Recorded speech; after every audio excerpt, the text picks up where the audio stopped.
அன்பான சகோதர சகோதரிகளே, கிறிஸ்துவின் இனிய நாமத்தில் எனது வாழ்த்துக்கள். இன்றைய இறை வார்த்தை 2 கொரிந்தியர் 1 அதிகாரம், இறை வார்த்தைகள் 20. கடவுள் அளித்த வாக்குறுதிகள் எத்தனை இருந்தாலும் அவை அனைத்தும் கிறிஸ்துவில் ஆம் என்பதாய் இருக்கின்றன. எனவே அவர் மூலம் ஆமேன் என்று நாம் கூறுகின்றோம். அது கடவுளின் மாட்சிமைக்காக. அன்பர்களே, இறைவனின் வாக்குறுதிகள் வெறும் வார்த்தைகள் மட்டுமல்ல, அவை நம்பிக்கையின் அடித்தளமாகும்.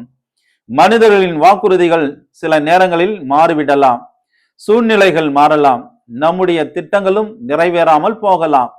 ஆனால் கிறிஸ்துவில் இறைவன் அளித்த வாக்குறுதிகள் ஒருபோதும் தோல்வி அடைவதில்லை.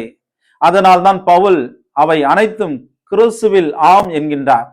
நமக்காக இயேசு கிறிஸ்துவில் இறைவன் கூறிய மிகப்பெரிய ஆம் என்பது அவரது அன்பும் மீட்பும் மன்னிப்பும் நித்திய வாழ்வுக்கான அழைப்பும் ஆகும். இன்று உங்கள் வேண்டுதல்கள் இன்னும் நிறைவேறாமல் இருக்கலாம். அதற்காக நீங்கள் காத்திருக்கலாம். மனம் தளர வேண்டாம். அது தாமதமானாலும் இறைவன் அவர் மறந்துவிடவில்லை. அவருடைய நேரம் திட்டம் நம்முடையதை விட உயர்ந்தது. எனவே இன்று நாம் நம்பிக்கையுடன் சொல்வோம், ஆண்டவரே, உமது வார்த்தையை நான் நம்புகின்றேன்.